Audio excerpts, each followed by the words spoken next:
Howdy friends, my name's Dr. Branon McMichael and I get to be your host for today's episode on the Shrinking Podcast. We're talking about movement and this is part 2 of I don't know how many parts to be honest with you, but part 2, and we're going to get started in just a minute. I need you to grab a couple of things. Okay, number 1, it's going to be a little glass of water because why not? We're talking about movement, might get hot, might get sweaty. Let's get some water. Number 2, I want you to get a journal or something to write with or something to write on. You can even use your phone, but it might be difficult to switch back and forth between apps. Get something to take notes with because you're gonna wanna write some of this stuff down. Number 3, make sure that you like and subscribe what we're putting out there on YouTube and in the podcast worlds. Make sure that you're giving us some love. That way we can know what works, what doesn't, right? I mean, how can we improve our content if we don't get any feedback from you? So make sure that you put down in the comments, whatever it is, the likes, make sure that you actually tell us, hey, great content, would love to know a little bit more about this. Write your questions. You can also send them to the email listed in the description below. But you know what? Let's have some fun today. It's going to be a blast. I've taken off the tie. I'm ready to go. I've been preparing this stuff for you guys, and so let's get started. First, we're recapping part 1. Now in part 1, we went over some really fundamental concepts about how to build strength, how physiologically you build strength within your body, but also what do you do? Like, how do you do that? What does it look like to actually work out? You see a lot of different people on TikTok, Instagram, social media doing a lot of different workouts. Maybe you can even buy programs and things from them. Some of them, are probably pretty good, but I would say the majority are stuff designed to attract you as clickbait. Because you know what? Dangerous stuff or cool stuff or weird stuff that's just not the norm sells, and they can make some money off of that. So be a little careful, have a high level of suspicion, and really value what you're consuming on the internet in regards to your movement and your health journey. That's why here in the tribe, we provide evidence-based protocols for not only losing weight, but not only the mindset game, but also physical movement.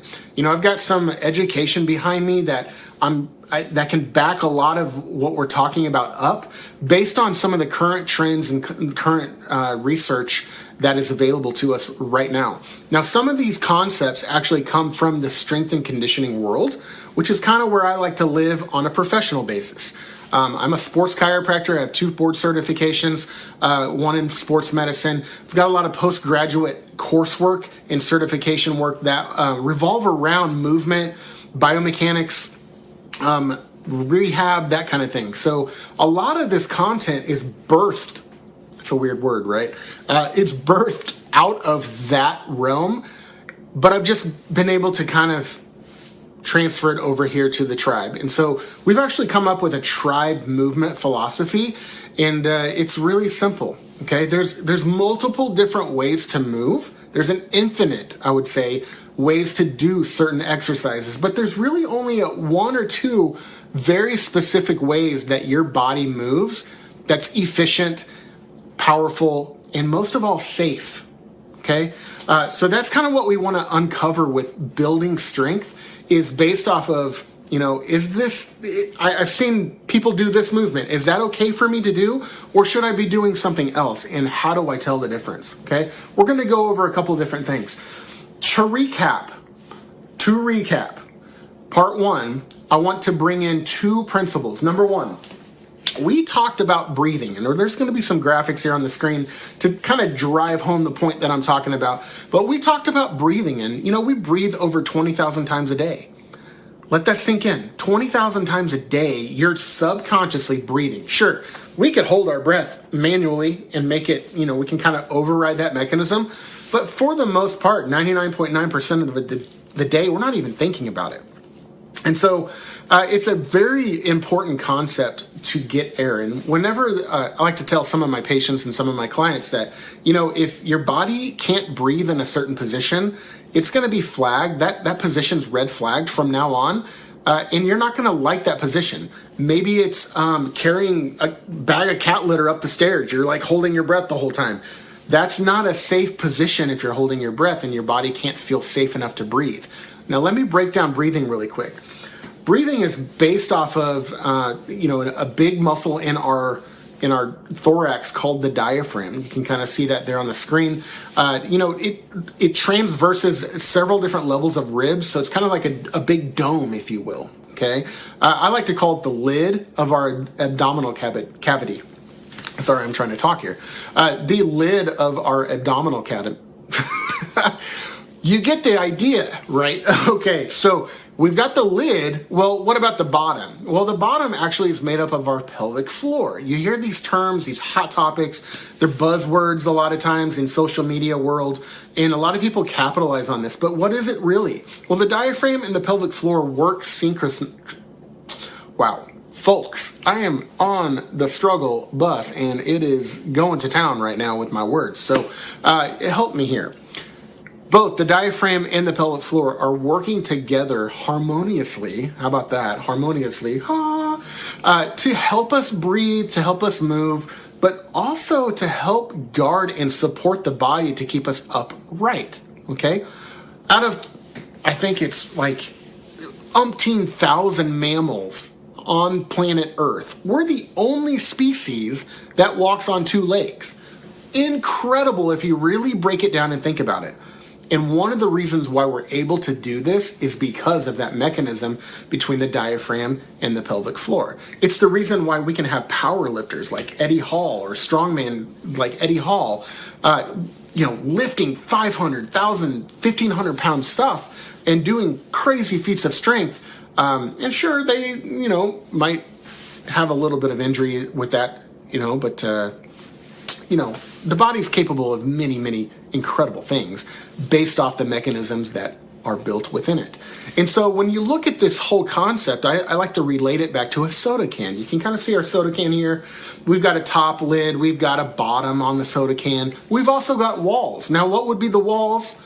That would be the rest of our core, if you will. Okay, our stomach muscles are the muscles that are on the side of our body and our back muscles. Okay, so if you can picture your thorax as this soda can, when we actually induce pressure to the top or the bottom, we actually expand against there. Now, if you were to able to stand on this soda can with the lid completely closed, nothing's been opened, most likely it would hold your weight, unless it's a flimsy metal of some kind. Now, if you open or pop the top, all of a sudden that pressure is let out and released, and a child could stand on that soda can and it would just collapse. Okay, so that's how our body creates what's called intra-abdominal pressure, IAP for short. And so we are able to compress the top lid and the bottom lid along with the side walls to create this massive amount of intra-abdominal pressure. Intra means within or inter or centered, and then abdominal obviously is our abdomen. And so we're creating this big ball of pressure, the cylinder of pressure that allows us to do a lot of different things. And that's a fundamental movement of being able to lift or build strength, because what we want to do is we want to do it safely. And that whole mechanism of IAP brings a lot of safety to movement, okay? And so what we want to do is we want to kind of go over that. In part one, we actually teach you how to establish a little routine by laying on your back. You can kind of see here with we call this a hook lying position, because if you look at this, it's kind of like a little fishing hook, okay? The way that the body's set up. So our little guy here sporting some nice Nikes there.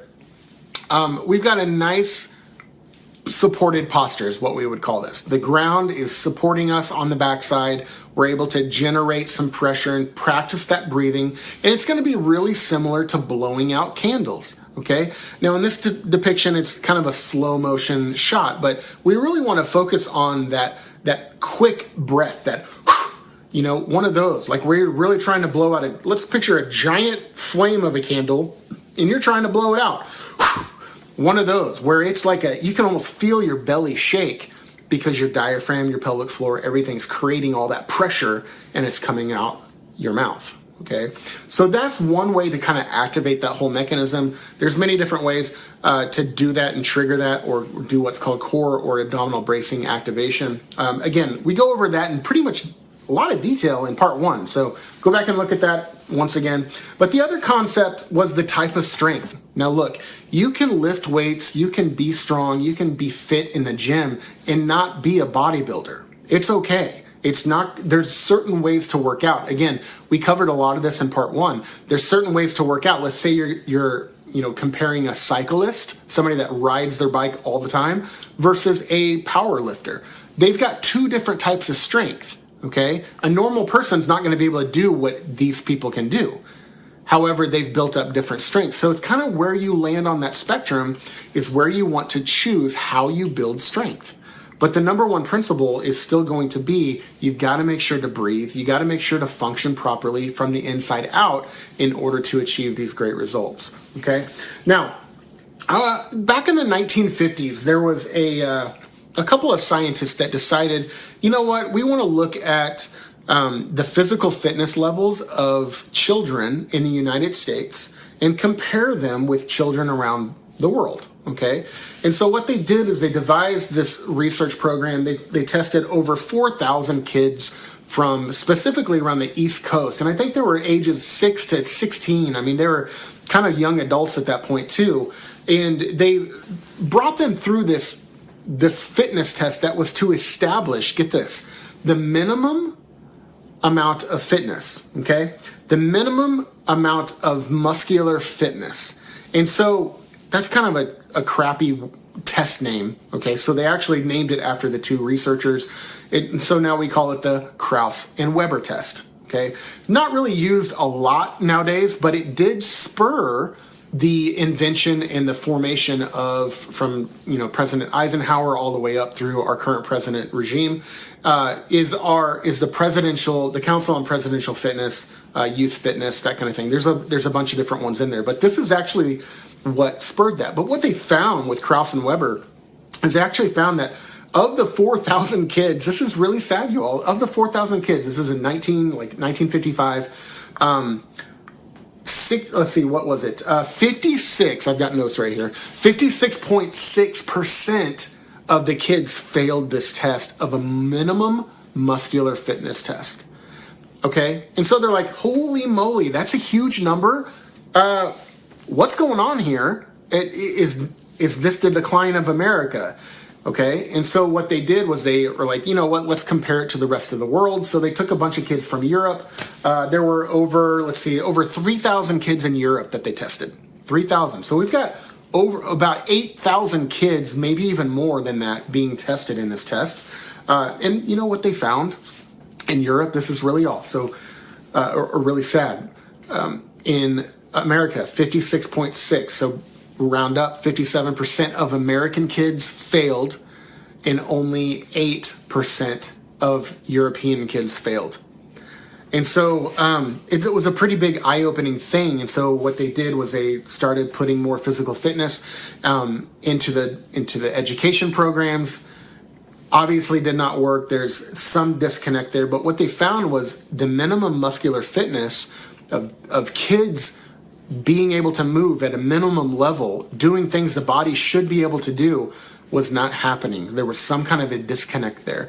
And so what happens is when we go into our adult lives, we kind of start to forget and rewrite some software that we learned when we were young kids. Okay, I watch my son right now, who is almost 7 years old. He does things on the ground. I'm like, dude, how can you roll around like that on the ground? How can you squat? How can you kneel like that? And I'm like, oh, you know what? All of us used to be able to do that. There used to be a standard. And so what we do, in the Shrinking Tribe, we've come up with this movement philosophy of coming up with certain functional tests that are, what I feel, absolutely fundamental to proper movement. And so if you see somebody in the gym, if you see somebody doing all sorts of workouts and going crazy, or if you yourself are out there running miles and you can't do some of these tests, you probably should rethink, because the only action that's going to happen after this, if you cannot meet the minimum requirements to actually earn the right to be able to move the way you might be moving currently. Let me kind of recap that a little bit. If you're working out or lifting or running, marathons or running 5Ks, and you can't do some of these simple fundamental patterns, the only outcome later down the road is going to be injury. And I'm not saying that to scare you. I'm just saying that because these are fundamental patterns. And if you can't do that, if you can't move well, you shouldn't be moving often, because the only result's going to be overuse, micro trauma, and then macro trauma. So micro trauma, macro trauma, and then all of a sudden, boom, you've got an injury. Okay, so this is what we want to tackle, and we want to start some of you that are just getting started in your movement journey off on the right foot by doing this. Okay, so we're going to talk about some functional tests. We've got some of them that we're looking at, like the deep squat here. Okay, the deep squat's a big one. Another one might be the toe touch. So in my world, I call this more of a multi-segmental flexion, because we're actually flexing, in anatomical terms, we're flexing multiple different joints here. Simple functional movements. These are things that you should be able to do every day. You should be able to reach down, pull up your socks, tie your shoes, reach down, pick up something on the ground. You should be able to squat down and go to the bathroom. You should be able to, get up from a chair or sit down into a chair without any difficulty. Those kind of things. Should be able to go up a flight of stairs, go down a flight of stairs without difficulty. These are normal human movements. Now, I understand. Now, some of us have a little bit more pounds on our frame, and that makes it a little bit more difficulty. That's why we're starting here. I'm going to show you how it doesn't matter if you're 100,000 pounds versus 1 pound. We're going to be able to all be on the same page with this movement, okay? Another one of our tests that we like to do is a back extension. Now, again, I call this multi-segmental extension, because we're actually extending the spine backwards, as well as the pelvis and a lot of other joints. So you can kind of see that one. Another one is balancing on one leg. We call this a single leg stance. It sounds funny. Why would you, Dr. B, what does this have to do with fundamental movements? Well, if you walk from your kitchen to your living room, do you realize how many of these single leg stances you're actually doing in a row? Think about that. As you're walking, every step is a single leg stance. So that's why this is a quality measurement that we want to look at, because it happens all the time. Another one is going to be a straight leg raise. Now, the ones in here are kind of funky. I couldn't really find a good video of somebody doing one without, copyright infringement. But active straight leg raise is another one that we're going to look at. Being able to raise your foot up from a laying position. Another one is shoulder mobility. So looking at the extremity and the upper extremity, are you able to cleanly do certain shoulder movements? This is just one of the two patterns that we look at. And then the final one is going to be actually kind of an anti-gravity, anti-extension exercise is what we would call this one. It's called a plank, okay? And or a push-up position, bear crawls. You've seen yoga poses like this. There's a lot of different things that involve this kind of a position. And again, why are we looking at this? Well, because we need to have full control over our body in space, okay, and to be able to do certain movements. Now, if you take this person doing the plank and flip them upside down and then attach a bar with weights on it, what are they doing? Well, they're doing a bench press, right? Different types of movements, but it's still working some of the same systems. And so we want to make sure that you're moving properly in the right fundamental patterns, okay? Now, obviously there is something called biomechanical limitation. This is going to mean maybe a joint is faulty. For instance, we'll talk a little bit later about our ankles and how they have a drastic effect on the rest of the body and the way that we can move. But, in my world, I see patients, I see clients, I see things happen with their movement that sometimes doesn't even have anything to do with the way they grew up, doesn't have anything to do with how much weight they have on their body or how much weight they don't have on their body, how strong their bicep is. It doesn't matter. Sometimes it's just purely biomechanical. For instance, my dad. He's when I was a young boy, probably about 10 to 12 years old, I remember hearing my name being screamed across the playground because we were at a softball game. And of course, kids aren't going to watch their parents play. We're going to go play with the other kids on the playground. But I hear my name being screamed like crazy. I run over and I see my dad holding his arm like this. And I don't remember much around me other than the dramatic mothers at that point, I would assume, that are yelling and trying to do this and this and instructing people. And I just remember chaos and my dad saying, get the keys out of the bag and bring the car up here. And I'm like, Dad, I don't even know how to drive, right? And so I've driven go-karts, I've driven on, a cemetery road, back roads, that kind of thing. And I'm like, okay, well, here's the time to show up. And so I went and actually got the car from the parking lot, brought it up to him. We picked it up, and he actually drove himself to the hospital, wound up shattering the entire elbow, had to have it fully surgically reconstructed.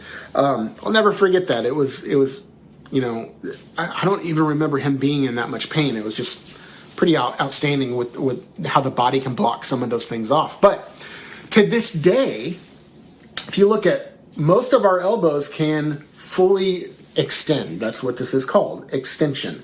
We're just opening up our arm. We're opening up this joint right here, okay? My dad can only go to about right there. Here's full range, okay? Here's full range. My father gets to about here and stops. Now, if he were to go lift weights or anything like that, something that minor is not that big of a deal. But let's say, somebody had another biomechanical limitation like a knee surgery or a hip replacement or something like that, and they're trying to do squats, they're trying to do lunges, they're trying to do all these different things in a normal pattern, but it doesn't work for them. Remember our movement philosophy with the tribe. There's infinite amounts ways to move, but there's really only 1 to 2 ways to move for you that are proper and essential. Okay, so keep in mind, my dad, I would never prescribe him exercises that involve full extension of the arm, or that I would never go in there and try to, let's try to get more range of motion here. No, because it's surgical, right? So keep in mind that if you do have those barriers, we can work with that. Creative ways to be creative, okay? And so if there is true biomechanical limitations, such as something like a faulty joint, that maybe the joint's just not moving, maybe there's what we call a motor control, or some of this stuff kind of will go over your head a little bit. But me as a practitioner, when I look at these and I analyze some of the limitations on my patients, sometimes it's just doing some soft tissue. Sometimes it's a matter of doing a mobilization or some kind of a joint work. And then all of a sudden that joint comes back to full movement and we're good. It's a very easy fix. Most of the time it's not that simple. It's going to be something else. Okay, so this is what we're going to go through today. I do have a full other assessment that isn't really applicable for this format, that involves more heavy duty and intricate types of testing for those specific scenarios I just said. But today we're just kind of skating over the surface with the squat. All right, the squat. So you'll see here, this young woman is doing a squat, absolutely textbook. I would like to see her go down a little bit deeper than this, but as you can see, you'll notice a couple of different things that are happening. When she starts to squat, she's actually almost sitting back. If you can put a chair behind her, she would sit right into a chair, okay? And so that's kind of what we want to look at when we're looking at a squat. You'll also notice how upright her chest is. Her eyes are up above the horizon, looking up, and everything's kind of sitting back on her heels. You can almost see her toes are off the ground, okay? Looking at that. Now, when we go through this whole process, I'm just showing you what a squat looks like, but we're actually going to build up to that. That's kind of a high-level squat. We're not even going to start there. We're going to start with what we call a baseline. So you'll see here on the baseline, we've got a upper scale and a lower scale.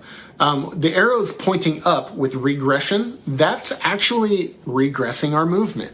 So our baseline is going to be the established baseline. That's our goal, right? That is goals right there. That's all we need. If you could live the rest of your life at that baseline and you would be completely fine. You wouldn't need any progressions, or any progression is just basically making something more difficult or more, overloaded. If you remember in part 1, we go over the overload principle and the adaptation principles. That kind of goes with that area, all right? So keep in mind, regression is sometimes a necessary evil. We sometimes want to be at the baseline, but we're just not there physically. We're not there biomechanically. So we need to start at the proper regression level and work our way back to the baseline, okay? So our baseline is actually going to be a goblet squat. Now, a goblet, if you can, everybody can think of Indiana Jones and the goblet, right? We've got a nice little goblet here, okay? My head is like a nice little resting in here with my beard, okay? The goblet is basically a chalice, if you will. That's going to be our baseline. I'm going to show you what a goblet squat is, but you'll notice that the goblet squat has its own baseline. 50% of the body weight for 10 reps. That means that if you weigh 200 pounds, you need to be able to do a goblet squat that's 50 or 100 pounds, 100 pounds 10 times. Okay, 100 pounds sounds like a lot, but if, goblet squats, actually, the hardest part is just getting it up there to your chest. Squatting it is not actually that difficult once you learn how to do it and you build up to that level. But again, this is a baseline here, okay? 50% of your body weight for 10 reps. If you can't do that, there's no reason why you should be doing regular squats at the gym. So I would challenge you to redo a couple of baseline tests on yourself. If you are at the gym and you're like, I've been doing squats for a couple of years now and it's been okay, maybe you should recheck your baseline just to double check, okay? But this is one of our baselines here in the Shrinking Tribe is the goblet squat, and I'm not going to progress you forward until you can do that because I know what safety is and I know what injury is, and I'd much rather you be safe. And so sometimes it's a little bit more difficult to do that. Now, what does a goblet squat look like? You're going to see here how she picks that kettlebell up. Now, there are proper ways to pick up kettlebells. That's not a very heavy one. But kettlebells are the best, okay? So grab a couple off Amazon. They're super cheap. A great thing. You can just throw it around. You can leave it outside if you wanted to. It is indestructible because it's just a giant ball of iron, all right? And so basically you pick up the kettlebell and you hold it like a goblet, right? We're going to hold it like a goblet. And then we're just going to descend into our squat. Now, again, if you can't do the baseline, you're not going to be doing this. You're going to be doing a regression that we're going to show you. I'm just showing you what a baseline looks like. And you're like, Dr. B, what if I don't have the means to be able to get a kettlebell? What if I only have a dumbbell? A dumbbell, you can do the same thing. You just hold the smaller, like the weight, to where the actual handle is going straight down, and you just hold it vertically like that, okay? You could also do like this. You could do a medicine ball. Let's say you have like a 10 or 15 pound medicine ball or a weighted ball. You can actually do the same thing with this goblet squat by just holding the ball, okay? Now, you'll notice her stance is quite a bit wider in this video. This is just a sample, but it's quite a bit wider there, more in a sumo squat, which we're not doing. But the goblet, I just wanted you to understand that you could use different things. You could use your kid if you wanted to, okay?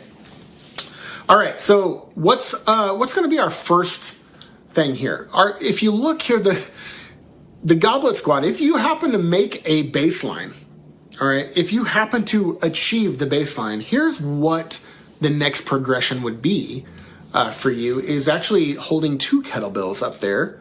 And there's different ways to do that. And then you'd be able to do your body weight and more. So you can kind of see how we're overloading, all right? We're overloading and we're moving forward. Now, that's not going to be applicable to here, so, just forget the last minute and a half of me talking. All right, squat to a box. This is what we're doing here, all right? I want you to pretend you could use a chair, you could use a box, you could use an end table, you could use a coffee table. You could use your dog, I guess, an ottoman, something like that. Just make sure that it can support your weight because you don't want to be falling over backwards. But this is going to be a cue, all right? We don't need to go any lower than this box, all right? So once your butt touches, I want you to come back up. If this is a bench, like we've got benches at our kitchen table, that would be perfect for that. If you have a chair, that'd be perfect for that.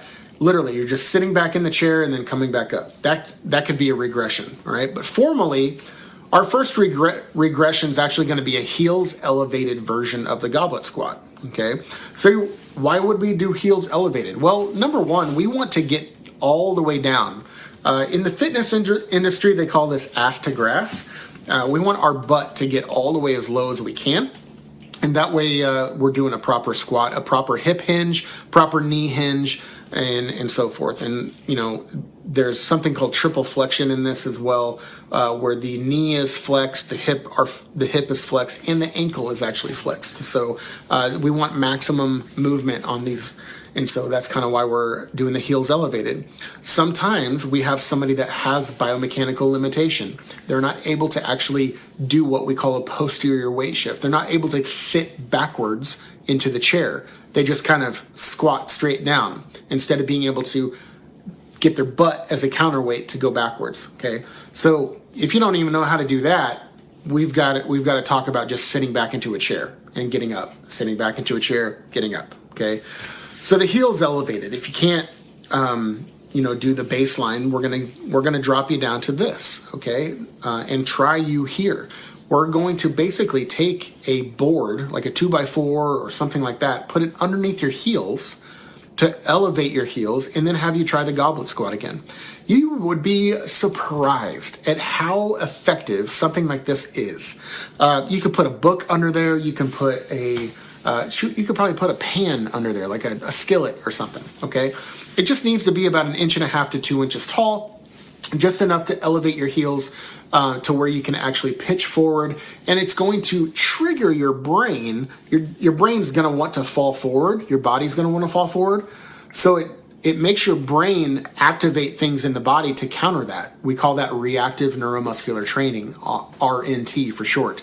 But what it does is it's basically we're trying to feed the fault. The fault with this particular exercise is you want to fall forward, okay? And so what we're doing is we're holding the goblet with weight, so that's going to keep us from going forward, okay? And then we're also elevating, and so that's going to, strike that. We're holding the weight, and it's pulling us forward, okay? So our brain's kind of making us sit back. Then we're elevating the heels, which makes us want to go forward, and so the brain counters that and wants us to sit back. And so it starts working this pattern more effectively to where we can actually do it, okay? So elevated with your heels, massive change here. I encourage you to try that. And so that's our number one regression, okay? All right, let's look at our second one here. It's press out to a box. Now, this one's actually a lot of fun because you can really feel strong doing this. And a lot of times this is the one that gets the most mileage, because what we're doing here is we're actually descending into our squat, but we're pressing out. So this guy here doesn't have any weights in his hand, but I want you to picture maybe a light weight, maybe 20 pounds, 15 pounds, 10 pounds, something like that, in his hands. Forget about the yellow band. That was just something different. But we're focusing on the hands. As he descends into the squat, okay, his hands are being driven out forward as a counterweight. Are you starting to be able to see how this might be effective? Because in a squat, when we're really trying to sit our butt back, pay attention to his butt and see how it goes all the way back as a counterweight. Our body's going to want to sometimes naturally just fall backwards. And to counter that, the more counterweight we have in front of us, the better balance we're going to have. And so this is a squat with a press out. And so this is what we're doing with that. Now, you cannot use the same weight as you would as a normal goblet squat. The reason why is because it's too heavy, number one. And number two, it's going to be way too strenuous for your shoulders and your back. You're going to tighten up to do the squat effectively, okay? So keep in mind, this is a lighter weight. And so you're just holding the weight right here, but then as you descend into the squat, as you sit backwards into your heels, into your butt backwards, keeping your chest up, keeping your eyes up, you're going to press out that weight in front of you and then be able to counter that and then bring it back close as you rise, okay? Talking about the rising really quick, I don't want you to bend over and then come up with your back, like you're lifting up your upper body with your back. I want you to drive your weight through your heels and push yourself away from the ground, okay? Here's something that sometimes clicks with people. Instead of picturing yourself pushing up, I want you to push the ground away from you, okay? Push the ground away from you. It's going to trigger different muscle groups to fire in a different order, but push the ground away from you so that you can rise to the top, and that should... Now, our next regression will be the assisted squat, okay? The assisted squat is probably one of the easier ones to do because you can pull with your upper body, or at least feel like you're pulling with your upper body. But this one, how would you do this at home? You can take a belt. You can grab your husband's belt. You can grab your own belt. You can grab some kind of a strap or a rope or something like that out of the garage, out of the camping box, whatever it is. You can grab a lot of different things to kind of help with this. You can anchor this maybe on top of a door, or you can anchor this on top of like in your garage, on the garage door frame, like the metal track for your garage door. Something like that would work. You want it from an elevated position. If you happen to have some kind of an anchor on your wall or something like that, it would work great. A lot of people want to use a doorknob, and a doorknob's just not stable enough, and it's too low. So make sure that you use a proper anchor height. What we're looking here is where you'll notice as she sits back into her stance, into her squat, her butt is traveling backwards. Like you could literally put a box there or a chair there, and she could easily sit down. But she's also helping herself with the strap, okay? This is as much as you need, all right, to be able to get to the box and come back up. You've got to go to the box and come back up. This is assisted. So if you need to hold yourself and let yourself down nice and easy, let yourself down nice and easy and just build up to it. Maybe eventually you get to where you don't really need too much, just a little bit of help. And same way with coming up. If you cannot sit up, this is a great way to start learning how to get out of a chair without having to push yourself away, okay? So grab those anchors, sit down into the chair, and then pull yourself back up, okay? Remember, you're pushing the ground away from you. You're not pushing yourself away from the ground. Push the ground away from you as you rise up out of the chair, all right? This is a great regression. We see a lot of improvement within this type of exercise. There are other ways to do an assisted squat. You can actually have somebody help you. Again, it needs to come from an elevated position, and so sometimes the helper is just not tall enough, and it doesn't give you the right feedback that you need to properly, have this regression. So we would much prefer to have an anchor elevated up in the air that you could actually pull into. These systems here, if you don't know, if you want to look this up on Amazon, this one here with the yellow is actually called a TRX. There's also other brands that make the same kind of webbing straps that you can do. There's also YouTube videos out there that show you how to make your own that are very easy. They're usually made out of ratchet straps from the hardware store with foam or pool noodles, things like that. So there's a lot of different options if you don't have something like this at home and you want to implement it. I've seen a lot of people put anchors in the stud on a wall and use it there in some room, and these are a great way. Another way that you can do this is in the beam, and if you don't have a finished basement, or if some of you don't have basements at all, I understand that. But like in our basement's not finished. There's actually an I-beam, a structural beam that's exposed. You could wrap this around that beam easily and just use that too. So definitely a lot of options here with the assisted squat, okay? Our next one's going to be called a dead bug. And yes, it's going to be a funny exercise. You're going to be like, how does this have anything to do with a squat, Dr. B? What the heck are you talking about? You've lost your mind. No, I haven't. Dead bugs, actually, if you look at them, we're going to lay on our back, but if you actually put yourself upright vertically, it's basically kind of like a squat, okay? It's just segmented, if you will. So a dead bug, why are we doing this? Well, we're working on separating the upper body versus the lower body, something that the body can have a hard time doing. Asking the body to do a lower body move with the knees coming towards the chest and then the arms moving away from the chest. Those are opposite ends of the spectrum, and the body sometimes can have difficulty doing that.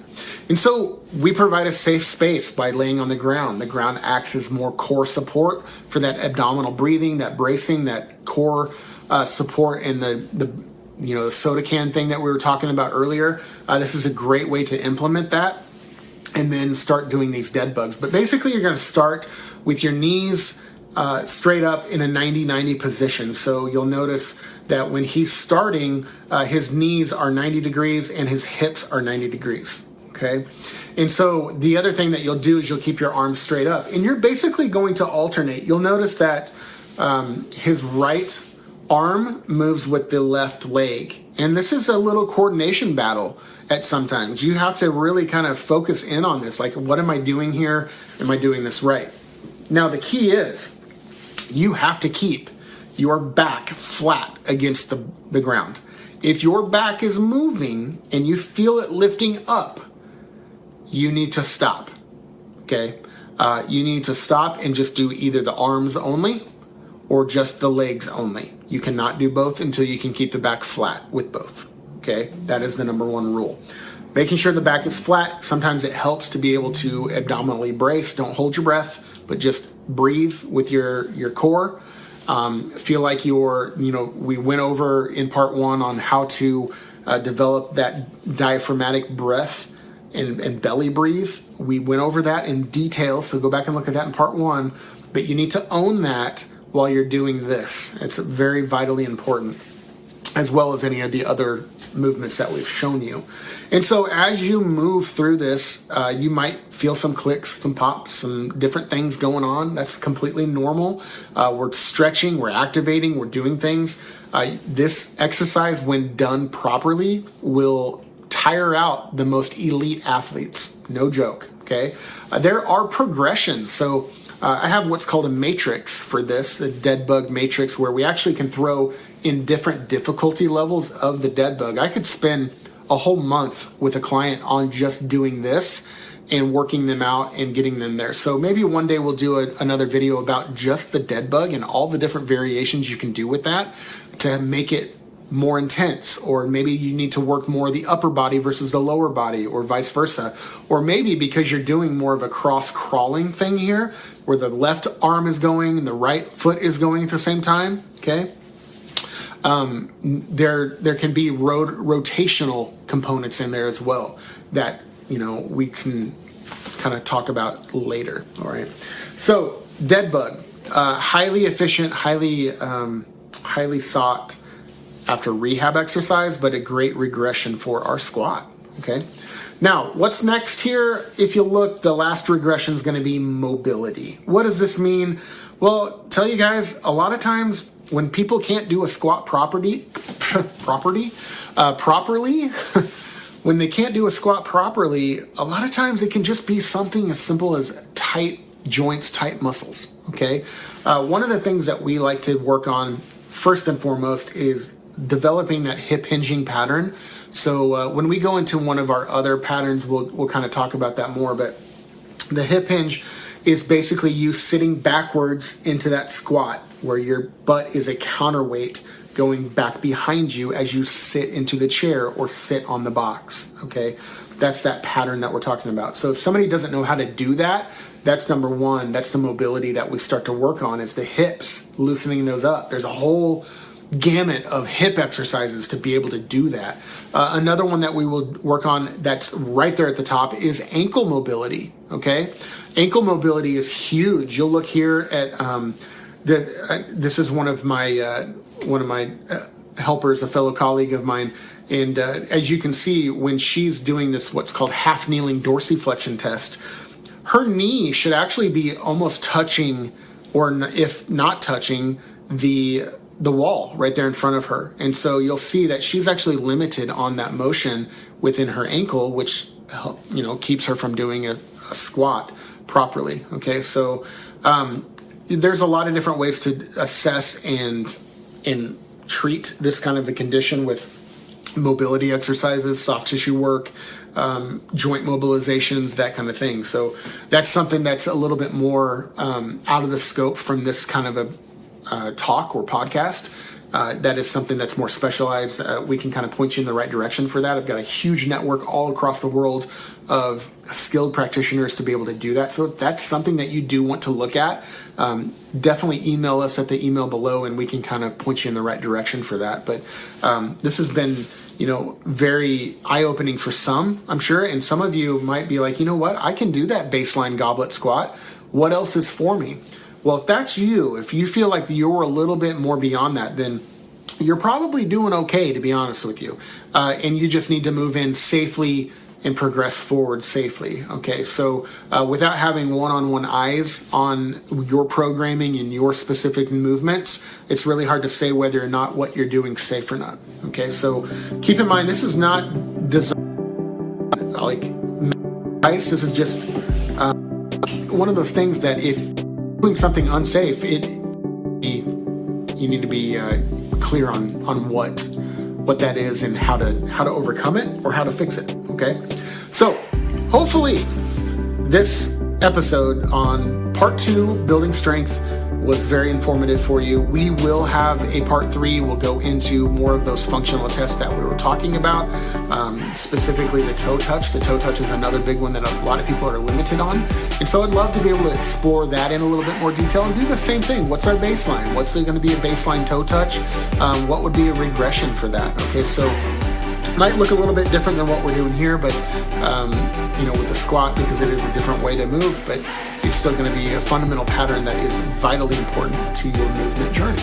Okay, so keep shrinking those mountains in your life. Again, I'm Dr. B. You can always reach me here at the Shrinking Tribe email down there in the description. But make sure to like and subscribe and give us some feedback here on what you thought about today's podcast and what would you like to see in the future regarding movement. And I'll be happy to help you along in your journey. And thank you for joining me today, and have an awesome and effective rest of the week.